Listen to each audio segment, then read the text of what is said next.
تو اس میں اللہ تعالیٰ نے بہت خوبصورت مطلب سمجھایا ہے، بہت خوبصورت، کہ میری طرف جو راستہ آتا ہے اس میں عزت چھپی ہوئی ہے۔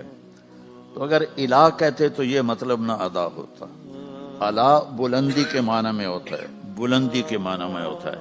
تو میرا اللہ کہہ رہا علی مستقیم، اگر میرے راستے پر چلو گے تو یہ راستہ تمہیں بلندیوں تک پہنچا دے گا، عزتوں تک پہنچا دے گا، اور ساری بلندیاں نیچے رہ جائیں گی اور تم سب سے اوپر ہو جاؤ گے اگر میرے راستے پر چلو گے۔ اور میرے رب کا راستہ کیا ہے؟ وہ ہے محمد الرسول اللہ۔ اس لیے میں نے آیت پڑھی تھی خطبے میں، فلا وربک، میرے محبوب مجھے آپ کے رب کی قسم۔ یہ کیا عجیب قسم ہے،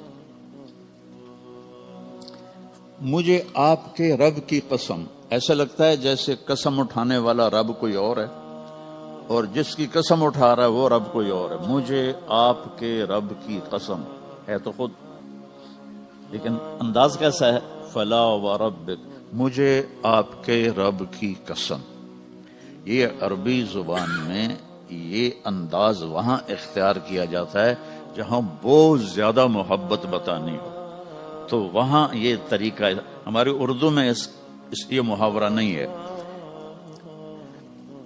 اور فارسی میں بھی نہیں ہے، انگلش میں بھی نہیں ہے، کسی زبان میں نہیں ہے سوائے عربی کے۔ تو میرا رب کہہ رہا ہے فلا وربک، مجھے آپ کے رب کی قسم، کہ قسم اٹھانے والا خود ہو اور اس سے کہہ رہا ہو گل محمد مجھے آپ کے رب کی قسم۔ تو یہ اظہار محبت ہوتا ہے۔ تو اللہ کہہ رہا ہے مجھے تیرے رب کی قسم۔ تو اللہ کے سوا کوئی اور رب ہے ہمارے نبی کا؟ میری بات سمجھ رہے ہو؟ وہ کوئی سرتا ہلاؤ، میری بات سمجھ رہے ہو نا؟ کہ کہنے والا کیا کہہ رہا ہے؟ خود رب ہے، خود قسم اٹھا رہا ہے اور کہہ رہا ہے آپ کے رب کی قسم۔ یہ اظہار محبت کی آخری شے ہے۔ میرے محبوب مجھے آپ کے رب کی قسم، یہ برمنگم والوں کو بتا دو جب تک آپ کی غلامی میں نہیں آئیں گے میں ان کا کوئی چیز ان کی قبول نہیں کروں گا۔ غلامی میں آنا پڑے گا کہ محمد سے وفاتوں نے تو ہم تیرے ہیں، یہ جہاں چیز ہے کیا لوح و قلم تیرے ہیں، یہ کرنا پڑے گا۔ فلا وربک، میرے محبوب مجھے آپ کے رب کی قسم، لا یؤمنون، مجھے ان کا ایمان قبول نہیں ہے، حتی یحکموک فیما شجر بینہم، جب تک آپ کے فیصلے پر یہ راضی نہیں ہوتے مجھے ان کا ایمان قبول نہیں ہے۔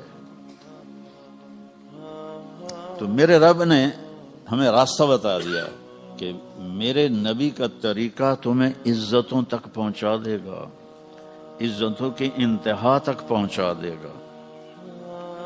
حضرت سفینہ رضی اللہ تعالیٰ عنہ ایک صحابی ہیں، جنگ میں قید ہو گئے روم کی، تو ایک رات موقع پا کے نکلے، وہ بھاگے، آگے دریا تھا، دریا پار کیا، اب آگے پتہ نہیں جانا کدھر ہے۔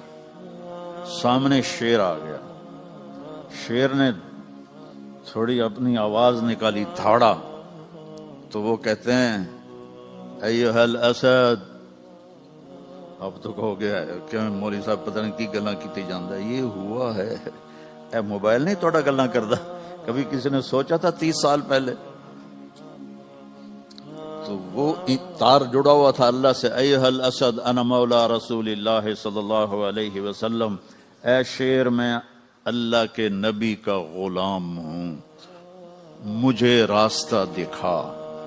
تو شیر جعل یبسبس، یبسبس ہوتا ہے کیسے اپنی دم ہلانا، دم ہلانا ہوں ہوں ہوں ہوں ہوں ہوں ہوں کرنا، جیسے گھر میں پالتو کتے اور ایسے اپنی دم ہلاتے ہیں۔ تو شیر ان کو آ کے ایسے اس نے دھکا دیا اور اپنی دم ہلانے لگا اور آگے چل پڑا۔ چلتے چلتے چلتے چلتے جہاں صحابہ کا لشکر موجود تھا وہاں جا کے پہنچا کے پھر کھڑا ہو کے ایسے دیکھنے لگا، جی ہن چھٹی ہے چلا جاواں؟ تو انہوں نے فرمایا اذهب جا، وہ واپس چلا گیا۔ یہ عزت ملی ہے در مصطفیٰ سے۔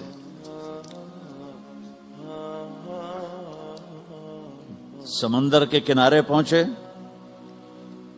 آگے دشمن ہے جزیرے میں، دارین ایک جزیرہ ہے، کشتیاں کوئی نہیں، اور کشتیاں بنائیں تو اتنے میں دشمن تیار ہو جائے گا جنگ کے لیے، تو کیا کیا جائے؟ علا بن حضرمی رضی اللہ تعالیٰ عنہ گھوڑے سے اترے، 2 نفل پڑھے، اور ہماری طرح نہیں کوئی لمبی دعا مانگی، 2 نفل پڑھے، یا علیم یا حلیم یا علی یا عظیم، 4 ناموں سے اللہ کو پکارا۔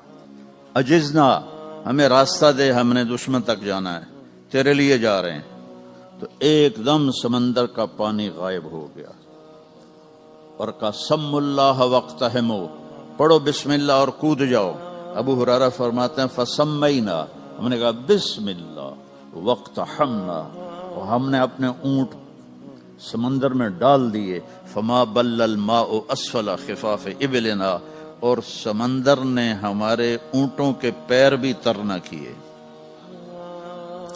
عزت آسمان سے آتی ہے، اور وہ آتی ہے محمد مصطفیٰ صلی اللہ تعالی علیہ وسلم کے طریقے سے، ان کے راستے پر، ان کی راہوں پر چل کے میرا مالک یہ عزت دیتا ہے کہ ساری کائنات اللہ مسخر فرما دیتا ہے۔ تو کلمے کے اندر ہی سارا دستور اور ساری کائنات کے خزانوں تک جانے کا راستہ اللہ تعالیٰ نے چھپا دیا ہے۔ دجلہ کے کنارے پہنچے، دجلہ ایک دریا ہے عراق میں، اس میں سیلاب تھا، عرب پانی سے ڈرتے تھے چونکہ پانی ہے ہی نہیں، تو اب جانے کے لیے کشتیاں کوئی نہیں، پل توڑ دیا انہوں نے، ایران والوں نے۔ تو حضرت سعد بن ابی وقاص امیر ہیں، کہنے لگے بھائی میں نے دریا پار کرنا ہے، اب کیا طریقہ ہے جی؟ کہ سارے لشکر میں اعلان کرو اگر کوئی کبیرہ گناہ کرنے والا ہے تو توبہ کر لے۔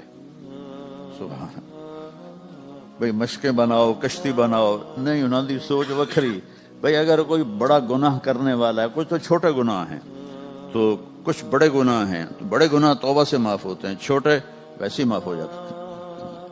تو 36,000 کے لشکر میں ایک بھی کبیرہ گناہ والا نہیں تھا۔ تو فرمایا بس صاحب بسم اللہ کرو، پہلے 600 آدمی تیار ہو جاؤ۔ تو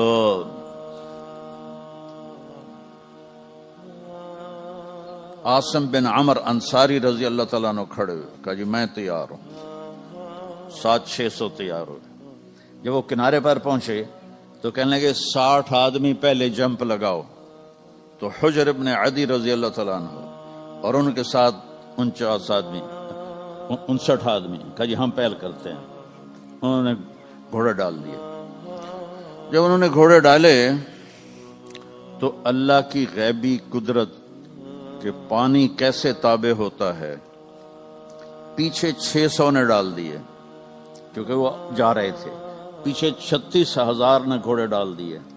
جہاں کہیں کوئی گھوڑا تھک جاتا تو وہاں زمین کا ٹکڑا باہر نکل آتا تھا، اور اس کے اوپر وہ گھوڑا کھڑے ہو کے آرام کرتا تھا اور پھر آگے تیرنا شروع کر دیتا تھا۔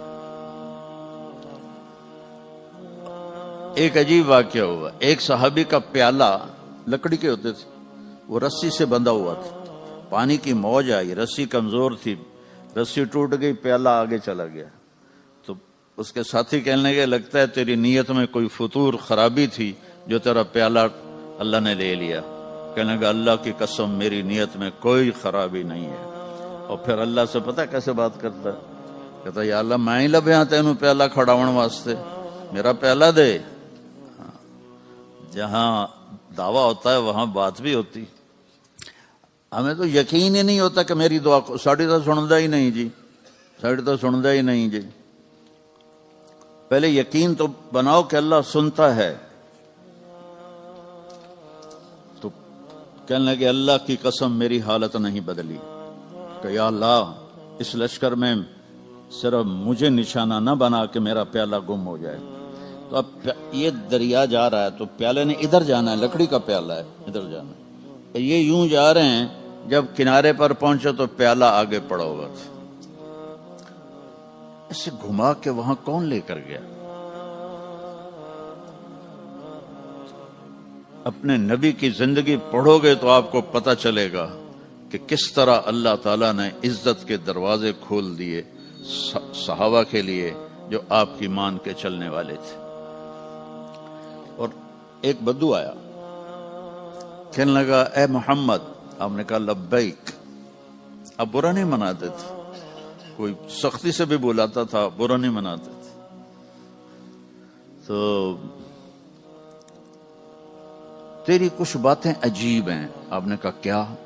تو کہتا ہے ہم باپ دادے کا دین چھوڑ کے تیرے دین پر آ جائیں گے، یہ کیسے ہو سکتا ہے؟ اچھا، اور تو کہتا ہے کہ